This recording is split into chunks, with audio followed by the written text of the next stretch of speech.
ये कहानी बेटियों के लिए है। सभी पक्षी अपने मम्मा पापा से बहुत प्यार करते हैं, बेटे हो या बेटियां। मगर बेटे समय के साथ साथ अपने अपने रिश्तों में बढ़ जाते हैं, मगर बेटियां मरते दम तक अपने माता पिता से ऐसे ही प्यार करती हैं जैसे वो अपने बचपन में किया करती थीं।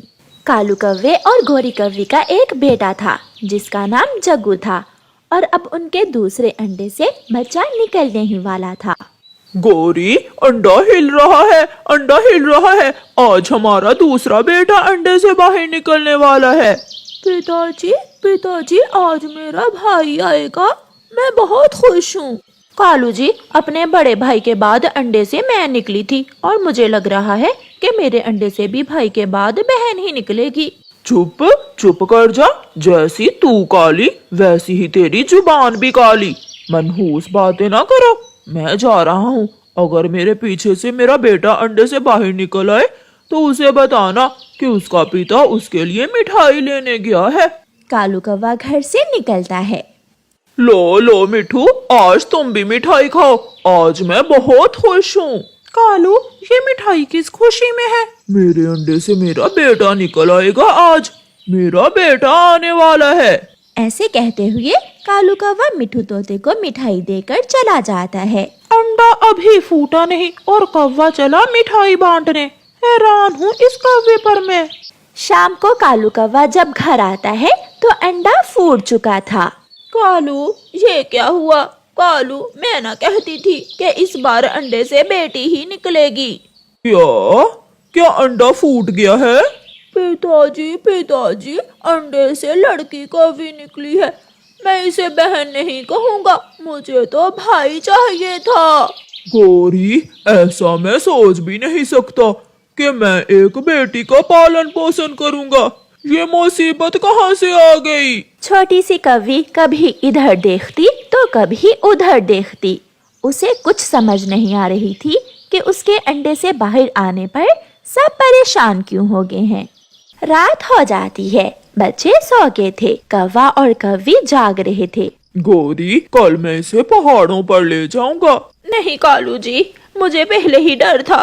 दिया करो, इस छोटी सी बच्ची को जान से ना मारना। अगर इसे अपने घर में नहीं रखना तो इसे इसके हाल पर छोड़ दो। इसे वीराने में छोड़ाओ। अगर मर गई तो इसकी किस्मत, और अगर जिंदा रही तो तुम्हारा क्या नुकसान करेगी बेचारी। शोर मत करो, आहिस्ता बोलो। अगर कोई पड़ोसी पक्षी पूछे तो कहना कि अंडा खराब हो गया था। गोरी कौवी अपने पति से बहुत डरती थी। वो अपनी बेटी को पालना चाहती थी, मगर वो क्या करती। जालिम पिता कालू कौवा कभी भी अपनी बेटी को घर रखने के लिए तैयार न था। सुबह हो जाती है और कालू कौवा अपनी बेटी को एक टोकरी में रखकर सुबह सवेरे ही पहाड़ों की तरफ चल देता है। एक सूखे हुए पेड़ पर अपनी बेटी को रखकर कालू कौवा इधर उधर देखता है और वापस उड़ता है।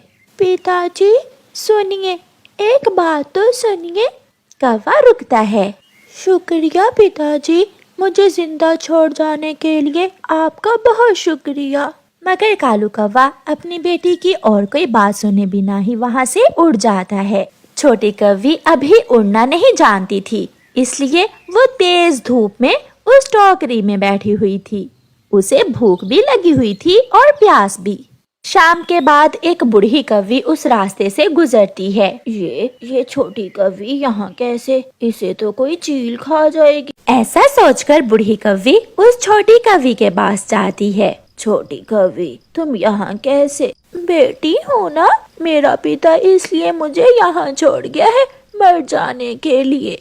ये सुनकर बूढ़ी कौवी को उस छोटी कौवी पर बहुत दया आती है और वो उसे अपने साथ अपने घर ले जाती है। आज से तुम मेरी बेटी हो और तुम्हारा नाम है बहादुर बेटी। मैं पालन पोषण करूंगी तुम्हारा, मैं दाना दूंगी तुम्हें। क्या मैं आपको माँ कह दिया करूं? हाँ बेटी, आज से मैं तुम्हारी माँ हूँ। बस उस दिन से वो छोटी कौवी उस बूढ़ी कौवी के पास रहने लगी। कालू कौवा और गोरी कौवी आहिस्ता आहिस्ता सब भूल जाते हैं। वो भूल जाते हैं कि उनकी एक फूल सी बेटी भी थी। वो तो सारा ध्यान अपने बेटे जग्गू के पालन पोषण पर लगा रहे थे। कालू जी, जग्गू बड़ा हो गया है, अब इसे पौष्टिक भोजन की जरूरत है। हर रोज दाना खा खा कर जग्गू कमजोर होता जा रहा है। तुम चिंता ना करो, मैं कल कुछ करूँगा। दिन गुजरते गए, जग्गू बड़ा होता गया। रुको रुको चिड़िया, इस थैले में क्या है? मैं क्यों बताऊं? अच्छा, ऐसे नहीं बताओगी। इस थैले में मेरे बच्चों के लिए फल है। ये फल मेरा जग्गू खाएगा। लो, तुम ये दाना ले लो। मगर क्यों? मैं ये फल बहुत दूर से लेकर आई हूँ। दाना भी नहीं मिलेगा, अभी भी समय है, मान जाओ मेरी बात, वरना। डरती हुई चिड़िया अपनी थैली कौवे को दे देती है और कौवे से सूखा दाना लेकर घर चली जाती है। कौवा ऐसे अपने बेटे को पौष्टिक भोजन खिलाया करता था। समय गुजरने का पता ही नहीं चलता। बहादुर बेटी भी बड़ी हो गई थी। वह अपनी बूढ़ी माँ के साथ काम करवाया करती। वह अच्छे से उड़ सकती थी। वह सुंदर कौवी थी। उसका रंग सभी कौवों की तरह गहरा काला था। बहादुर बेटी अपनी बूढ़ी माँ के साथ केलों के खेत में काम करवाती। बहादुर बेटी, अब हमारी केले की फसल तैयार है। अब कुछ ही दिनों में हम अपनी केले की फसल काट कर नई फसल बो देंगे। माँ, इस बार हम मकई की फसल उगाएंगे। सुना है मकई की फसल बहुत अच्छा मुनाफा देती है। सारा दिन काम करने के बाद रात को बहादुर बेटी अपनी बूढ़ी माँ के साथ सुंदर से छोटे से घर में सो जाती। जवानी कब रहती है। कौवा और कौवी अब बूढ़े हो गए थे। जब एक दिन जग्गू कौवा एक कौवी बिहाकर अपने घर ले आता है। लाली, ये मेरे माता पिता हैं। जग्गू बेटा, ये कौवी कौन है? माँ, मैंने शादी कर ली है, ये मेरी पत्नी है। मुझे बताया ही नहीं बेटा, इतनी भी क्या जल्दी थी? ससुर जी, मैंने भी अपने माता पिता को नहीं बताया। अभी 3 दिन ही गुजरे थे जब जग्गू की पत्नी ने अलग घर बनाने की डिमांड कर दी। जग्गू जी, अगर एक घर नहीं बना सकते हो तो अपने माता पिता से कहो कि वो कहीं और चले जाएं। माता पिता भी तो सुन ही रहे हैं। अगर आपको लाली की बात बुरी लगी है तो मैं चला जाता हूँ लाली को लेकर यहाँ से। नहीं नहीं जग्गू, मैंने कभी तुम्हें दुखी नहीं किया। जमाने भर की खुशियाँ दी हैं मैंने तुम्हें खुश करने के लिए कभी अच्छे बुरे की परवाह नहीं की। तभी तो आज ये दिन देखने को मिल रहे हैं। चल कालू, अब इस घर में हमारा गुजारा नहीं है। गोरी और कालू बेआसरा थे। वो बूढ़े कौवे हो गए थे। वो घर छोड़कर दूसरे जंगल की तरफ उड़ते हैं। आधी रात को एक सूखे हुए पेड़ पर गोरी और कालू बैठे बातें कर रहे थे। कालू, कुछ याद करो, एक हमारी बेटी भी थी जिसे तुम जंगल छोड़ आए थे। हाँ गोरी, अगर हमारी बेटी आज हमारे पास होती तो शायद वो हमें संभाल लेती। वो दोनों पति पत्नी रो रहे थे। माँ, ये कौन रो रहा है? ये आवाज मुझे जानी जानी लगती है। जाओ बेटी, बाहर जाकर देखो, शायद कोई विदेशी पक्षी होगा। बहादुर बेटी बाहर निकलती है। कौन है? ऐसे पूछते हुए बहादुर बेटी की नजर कौवे और कौवी पर जाती है। माँ, पिताजी, आप यहाँ कैसे? ये सुनकर गोरी और कालू गौर गौर से उस कौवी को देखने लगते हैं। मैं वही हूँ पिताजी, और ये पेड़ भी वही है जिस पर आप मुझे छोड़कर गए थे। कौवा और कौवी रोने लगते हैं। मुझे माफ कर दो बेटी, मैं भूल गया था। बेटी, मैं बहुत मजबूर थी, तब भी मजबूर थी और अब भी मजबूर हूँ, क्योंकि मैं भी तुम्हारी तरह एक बेटी हूँ। फिर बहादुर बेटी कौवे और कौवी को अपने घर ले जाती है। पिताजी, आज से आप मेरे पास इसी घर में रहेंगे। आपने तो मुझे पालने के डर से घर से निकाल दिया था, मगर मैं बेटी होने का हक अदा करूंगी। कौवों के पास शब्द नहीं थे कि वो कैसे अपनी बेटी से बात करें। प्यारे दोस्तों, इस कहानी को लाइक, अपने दोस्तों के साथ शेयर और चैनल को सब्सक्राइब करना बिल्कुल मत भूलना। आपका धन्यवाद। रानू चिड़िया और उसकी बेटी सोकर उठती है। धीमी धीमी झमझम की आवाज आ रही थी। गुड़िया बेटी, खिड़की से बाहर देखना, लग रहा है बाहर बारिश हो रही है। गुड़िया जल्दी से उठती है और खिड़की में जाकर बैठ जाती है। मम्मा, बाहर तो जोरों की बारिश हो रही है। बहुत दिनों बाद तेज बारिश देखने को मिली है। गुड़िया बेटी, आज बारिश का दिन है और आज हम सब पक्षी मिलकर पकोड़े बनाएंगे। पकोड़ों का सुनकर गुड़िया खुशी से उछलती है। पकोड़े? मम्मा, मुझे पकोड़े बहुत पसंद है। गुड़िया बेटी, मैं सब्जियां तैयार करती हूँ और आप जल्दी से कबूतर चाचा की दुकान से बेसन ले आए। गुड़िया अपना छाता उठाती है और कबूतर चाचा की दुकान की तरफ चली जाती है। अंकल अंकल, मुझे बेसन दे दें। या बेटी, क्या आज आपकी मम्मा पकोड़े बना रही है?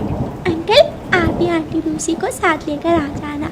मम्मा आज सबके लिए पकोड़े बना रही हैं। बहुत अच्छा किया। बारिश के मौसम में मेरा भी आज चाय पकोड़े खाने को बहुत मन था। गुड़िया बेसन लेकर चली जाती है। रानो चिड़िया टोकरी लेकर अपने खेत में जाती है। वो अपने सब्जियों के खेत से लाल लाल टमाटर, लाल मिर्ची और दूसरी सब्जियां तोड़ती है। मिठू तोता वहाँ एक पेड़ में छुपा बैठा था। रानो चिड़िया को देखकर मिठू तोता वहाँ आ जाता है। रानो बहन, ऐसे बारिश के मौसम में अगर कहीं से चाय पकोड़ा मिल जाता तो मज़ा ही आ जाता। तोते भैया, मैं इसीलिए तो सब्जियां लेने आई हूँ। मैं आज शाम चाय पकोड़ा बनाकर जंगल के सारे पक्षियों की दावत कर रही हूँ। वाह वाह, आज तो फिर मज़ा ही आ जाएगा। रानो चिड़िया घर जाती है। वह सब्जियां धोती है और सब्जियां काटना शुरू करती है। जैसे ही कढ़ाई के नीचे आग जलती है, गोरी कौवी को अपने घर में ही खुशबू आ जाती है। कालू जी, ऐसे बारिश के मौसम में चिड़िया जरूर पकोड़े बना रही होगी। क्या चिड़िया हमें भी पकोड़े देगी? मैं पूछ कर आता हूँ चिड़िया से कि वो क्या बना रही है। कालू कौवा अपने घर से निकलता है और चिड़िया के घर जाता है। चिड़िया चिड़िया, खुशबू बहुत अच्छी आ रही है। आज क्या बना रही हो? कौवे भैया, मैं पकोड़े बना रही हूँ। चिड़िया, क्या हमें भी पकोड़े दोगी? हाँ कौवे भैया, मैं सब पक्षियों के लिए पकोड़े बना रही हूँ। शाम को अपनी थाली लेकर आ जाना और मुझसे पकोड़े ले जाना। कालू कौवा खुशी खुशी अपने घर चला जाता है और घर जाकर खुशी से नाचने लगता है। चिड़िया पकोड़े बना रही है, चिड़िया पकोड़े बना रही है। मैं भी खाऊंगी, मेरा तो आज पकोड़े खाने को बहुत दिल कर रहा है। चिड़िया ने मुझे कहा है कि शाम को थाली लेकर उसके घर पहुंच जाऊं। मम्मा चिड़िया देखती है तो डिब्बे में नमक नहीं था।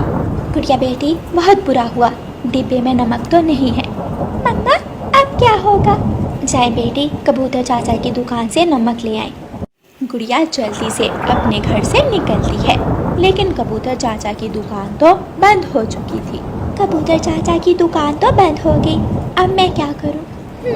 मैं ऐसा करती हूँ, मैं कौवे अंकल के घर से थोड़ा नमक ले जाती हूँ। गुड़िया उड़ती है और कौवों के घर चली जाती है। अंकल कौवे, मैं नमक लेने कबूतर चाचा की दुकान पर गई थी, लेकिन कबूतर चाचा की दुकान तो बंद है। आप मुझे थोड़ा सा नमक दे दें। लो लो गुड़िया बेटी, पूरा डिब्बा ही ले जाओ और हाँ, अपनी आंटी के घर 2 पकोड़े ज़्यादा भेज देना। ठीक है आंटी। गुड़िया नमक का डिब्बा उठाती है और अपने घर वापस चली जाती है। मम्मा, कबूतर चाचा की दुकान तो बंद थी, मैं कौवे अंकल के घर से नमक ले आई हूँ। मम्मा चिड़िया पकोड़े बनाना शुरू करती है। तोता अपनी थाली लेकर पहुँच जाता है। तोते भैया, ये ले, ये रहा आपका हिस्सा। मैं घर ले जाता हूँ, हरियाली भी खाएगी। कबूतर अपनी थाली लेकर आ जाता है और कबूतर भी पकोड़े ले जाता है। बुलबुल भी ले जाती है। कालू कौवा भी बड़ा सा थाल लेकर पहुंच जाता है। कौवे भैया, इतना बड़ा थाल लाने की क्या ज़रूरत थी? मैंने कौन सा तुम्हारे अकेले के लिए ही पकोड़े बनाए हैं। मैं तो छोटी थाली लाने वाला था, लेकिन गौरी ने मुझे ये पकड़ा दिया। ये ले, ये रहा आपका हिस्सा। कालू कौवा थाल में 2 पकोड़े देखकर उदास हो जाता है। कौवे भैया, अभी और भी पक्षी रहते हैं, सबको 2-2 ही मिले हैं। ये तो थोड़े हैं। चिड़िया कौवे को 1 पकोड़ा और दे देती है। कौवा अपना थाल सर पर उठाकर वहाँ से चला जाता है। आधे रास्ते में जाकर कालू कौवे का दिल करता है कि वो 1 पकोड़ा रास्ते में ही खा ले। कौवा पेड़ की डाल पर बैठ जाता है और 1 पकोड़ा खा लेता है। पकोड़े बहुत स्वादिष्ट थे। जो होगा देखा जाएगा, ये पकोड़े गौरी नहीं, मैं अकेला ही खाऊंगा। कालू कौवा पेड़ पर बैठकर सारे पकोड़े खा लेता है और खाली थाल लेकर घर चला जाता है। कालू जी इतना बड़ा थाल लेकर गए थे और खाली ही ले आए, पकोड़े कहाँ हैं? चिड़िया ने पकोड़े बनाने का प्रोग्राम कैंसिल कर दिया, वो कल बनाएगी पकोड़े। लेकिन खुशबू तो पकोड़ों की ही आ रही है और गुड़िया नमक भी लेने आई थी, मैं जाकर पूछती हूँ चिड़िया से। ना ना, चिड़िया के घर मत जाना, चिड़िया तो सो रही है। लेकिन गौरी कव्वी तो सुबह से पकोड़ों का इंतजार कर रही थी, वो कहाँ रुकने वाली थी। वो चिड़िया के घर चली जाती है। चिड़िया, क्या तुमने कालू को पकोड़े नहीं दिए?